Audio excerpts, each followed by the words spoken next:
Good morning students. How are you? Today's topic is planning process. आज का हमारा topic बेटा प्लानिंग के प्रोसेस का है। इसमें सबसे पहले प्लानिंग का मीनिंग आप सबको पता होना चाहिए। प्लानिंग क्या है? Thinking before hand is called planning. बेटा काम हाथ में आने से पहले हम काम के बारे में जो सोचना शुरू करते हैं उसे प्लानिंग का नाम दिया जाता है। प्लानिंग क्या है?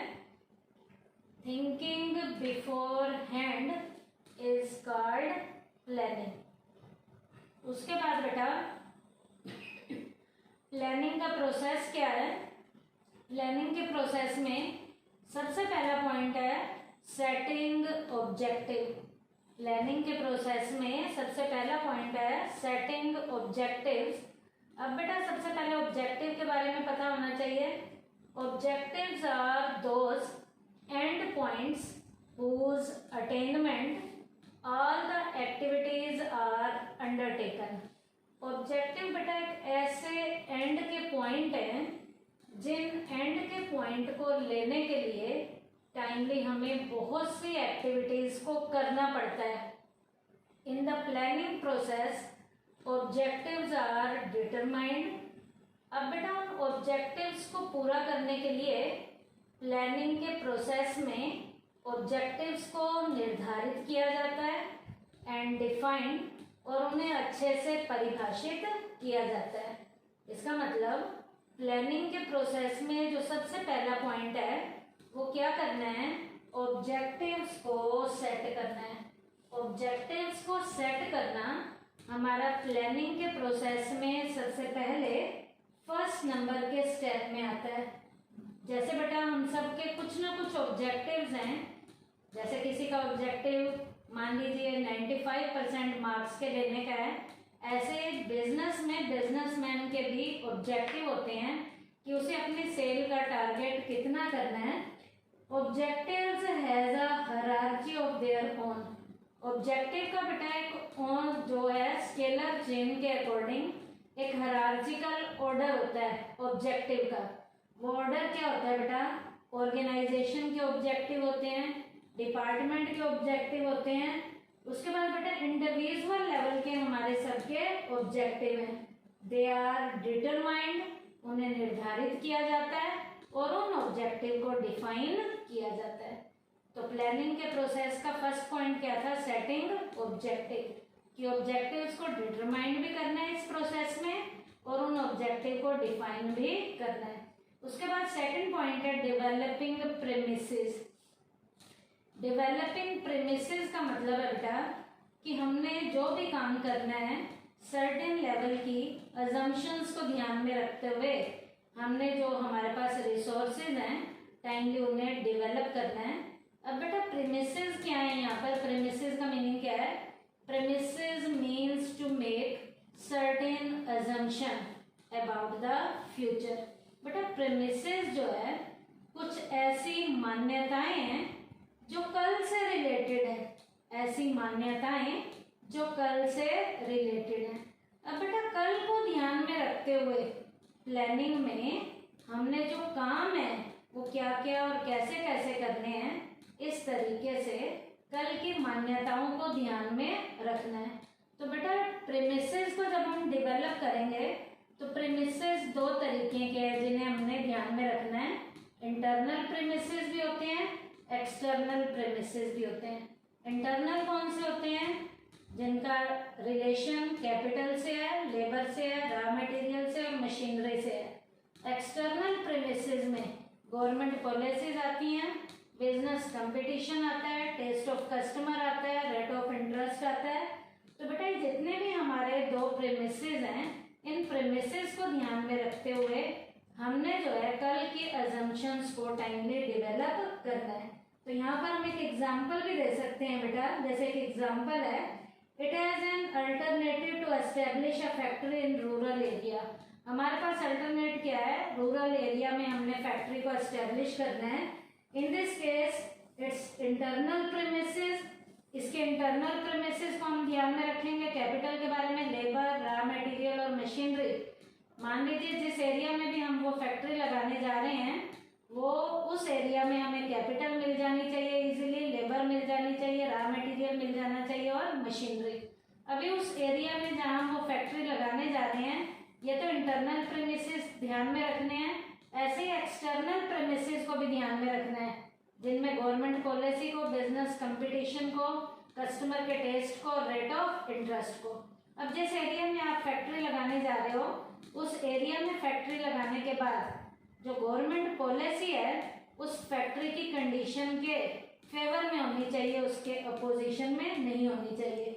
तो यहाँ हम क्या ध्यान रखेंगे कि जो हमारे एक्सटर्नल लेवल के फोर्सेज हैं उसमें हमने क्या देखना है कि हमारा मैनेजर जिस एरिया में भी वो फैक्ट्री लगाने जा रहा है वहाँ की गवर्नमेंट की पॉलिसी को भी ध्यान में रखते हुए उसने जो है अजम्पशंस को प्रॉपरली डेवलप करना है। तो प्लानिंग के प्रोसेस में सेकंड पॉइंट क्या था, डेवलपिंग प्रेमिसेस, जिसमें दो प्रेमिसेस बताने हैं, इंटरनल और एक्सटर्नल। उसके बाद है third point, identifying alternative courses of action. Identifying alternative courses of action का क्या मतलब है, हर काम को करने के हमारे पास कई तरीके होते हैं, कई अल्टरनेटिव्स होते हैं। There is no work which has no alternative method of doing it.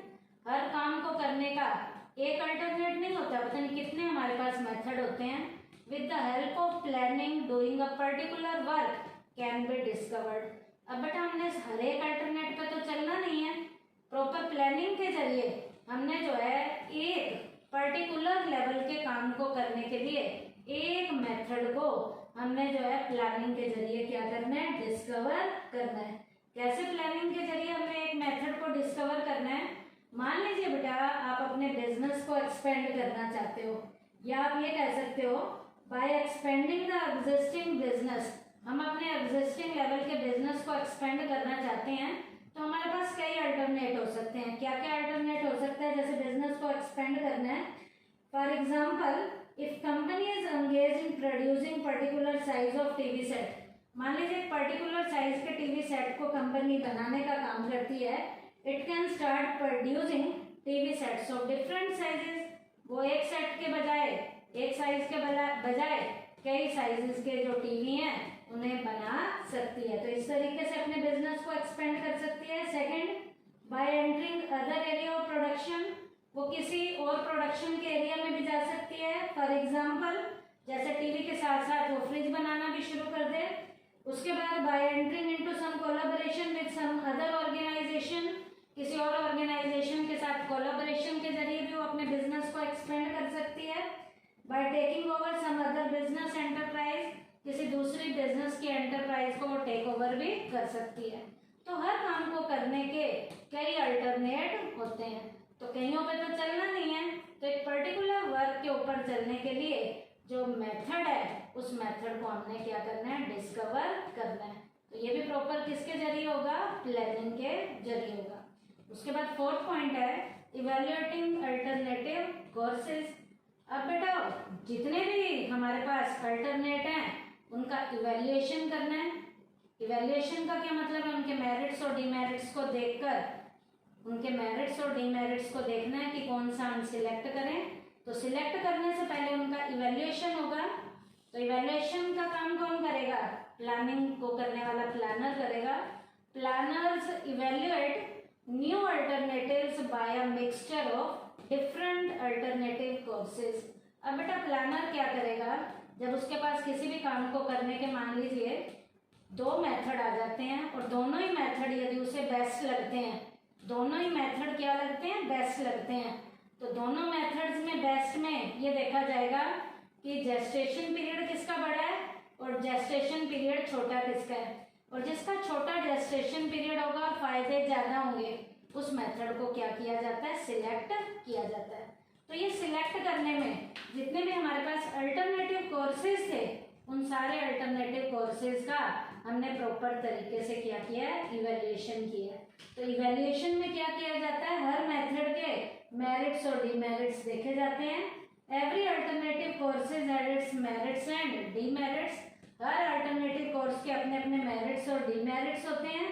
उन मेरिट्स और डिमेरिट्स को ध्यान में रखते हुए जो अल्टरनेटिव लेवल का कोर्स है उसका प्रॉपर तरीके से इवैल्यूएशन किया जाता है। उसके बाद है सिलेक्टिंग एन अल्टरनेटिव। अब बेटा जब अल्टरनेटिव कोर्सेज का आपने प्रॉपर इवैल्यूएशन कर लिया तो उनमें से एक अच्छे अल्टरनेट को हमने सिलेक्ट भी करना है। After a careful analysis of different alternatives the best one is selected. बेटा जब आपने बहुत से अल्टरनेट में से उनका इवैल्यूएशन किया है, उनके मेरिट्स और डीमेरिट्स को देखा है, तो ऐसा अल्टरनेट आपको सिलेक्ट करना है जिसके फायदे ज़्यादा और नुकसान कम हो। तो आप उस ऐसे वाले अल्टरनेट को प्रॉपर प्लानिंग के जरिए क्या करोगे, सिलेक्ट करोगे। जैसे मान लीजिए कोई आप अल्टरनेट ऐसा ले रहे हो जिसमें दो अल्टरनेट बढ़िया आते हैं, तो दोनों को आप ले लोगे, एट ए टाइम एक के ऊपर काम करना शुरू कर देंगे और एक अल्टरनेट जो बचा हुआ उसे रिजर्व रख लेंगे। कैसे, मान लीजिए पहले वाला अच्छा नहीं चलता तो जो रिजर्व में हमने अल्टरनेट रखा हुआ है उसे हम अप्लाई करें और उससे हम फायदा ले सकते हैं। तो कई अल्टरनेट में से जो भी आपको बेस्ट लगता है उस बेस्ट वाले अल्टरनेट को सिलेक्ट करना है। यहाँ अल्टरनेट सिलेक्ट जो किए हैं, यदि एक करते हो तो बहुत अच्छा है, यदि आपको लगता है दो अल्टरनेट बेस्ट हैं तो दोनों को ले लिया जाता है, एक पे काम करते हैं और एक को रिजर्व में रख देते हैं। उसके बाद है 6th point, implementing the plan. अब आपने प्लान को इम्प्लीमेंट करना है। After having decided the chief plan and the subsidiaries plan they are to be implemented. अब बेटा मेन वाले प्लान को भी जो आपने डिसाइड किया है और जो सब्सिडरी वाला प्लान है जो वो भी डिसाइड किए हैं, अब उन्हें आप क्या करोगे, उन प्लान जो आपने डिसाइड किए हैं उन प्लान्स को आपने इम्प्लीमेंट करना है। After implementing the plan the sequence of different activities has to be decided. अब अलग अलग प्लान जो आपने इम्प्लीमेंट किए हैं, जो मेन भी थे और सब्सिडरी प्लान भी थे, उनकी अलग अलग लेवल की जो एक्टिविटीज का जो सीक्वेंस है वो इम्प्लीमेंट करने के बाद उनको भी सीक्वेंस को भी आपने ध्यान में रखना है।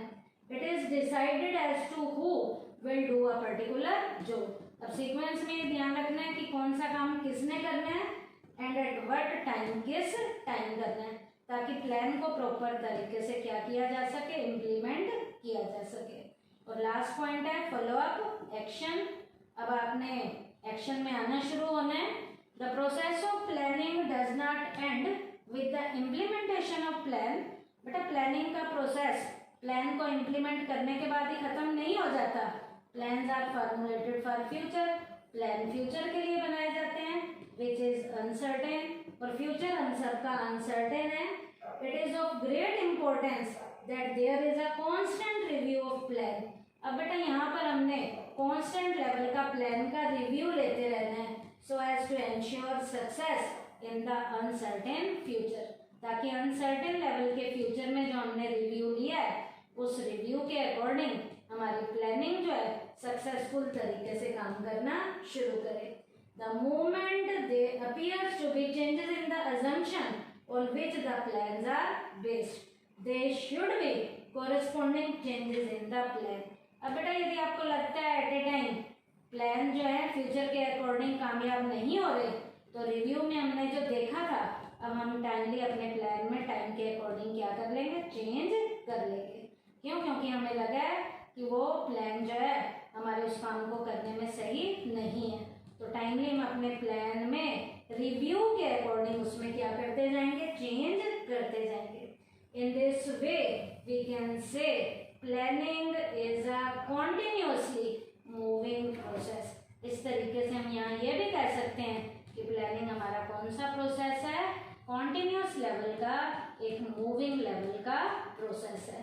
तो आज के टॉपिक में हमने क्या किया बेटा, प्लानिंग का प्रोसेस किया था, प्लानिंग का मीनिंग किया, thinking before and is called planning. और प्लानिंग के प्रोसेस में बेटा हमारे 7 स्टेप्स आते हैं जो आपने याद रखने हैं। पहला सेटिंग ऑब्जेक्टिव, दूसरा developing premises, third one is identifying alternative courses of action, fourth evaluating alternative courses, fifth selecting an alternative, sixth implementing the plan and last follow up action.